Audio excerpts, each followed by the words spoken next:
For over 40 years, he was a ghost. He walked through locked doors, terrorized entire neighborhoods, and vanished into the night. Police had his DNA, but it sat in a climate-controlled evidence locker, perfectly preserved and completely useless. The technology required to read it didn't exist yet.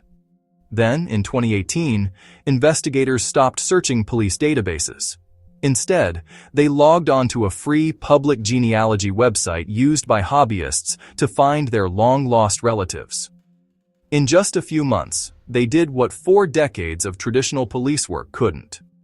The DNA trail that took 40 years to follow. It began in the mid-1970s.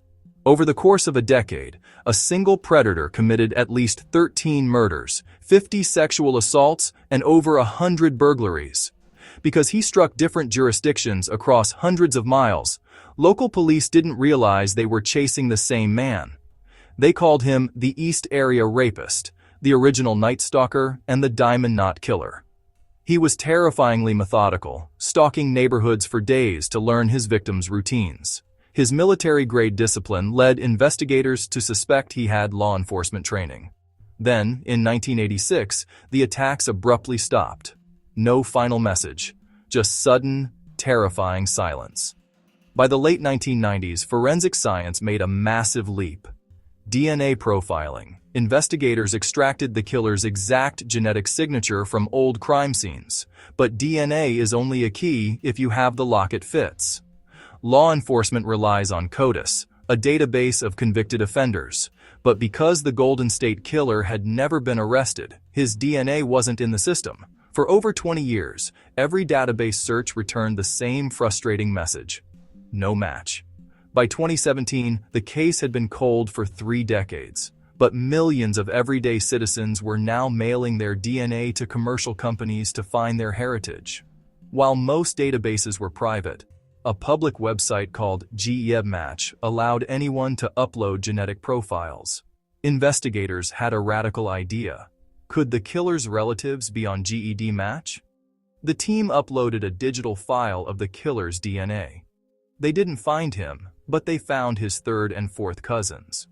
Working for 4 months, genealogists reverse-engineered a massive family tree of over 1,000 people, tracing every descendant forward to the present day.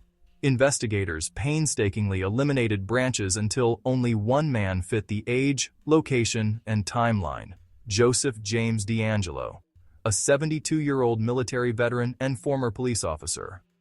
To make an arrest, police needed a direct forensic match. Undercover officers surveilled D'Angelo and recovered a discarded item from his trash can.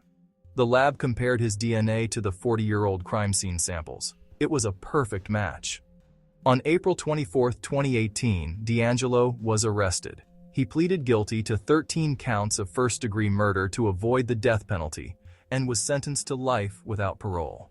His arrest proved the power of investigative genetic genealogy, solving hundreds of cold cases nationwide overnight. But it also raised a dark question. When you upload your DNA to find your ancestry, you expose the genetic blueprint of your entire family without their consent. We have unlocked an unimaginable tool to catch the worst among us. But the question remains: what are we willing to sacrifice in privacy to keep that door open?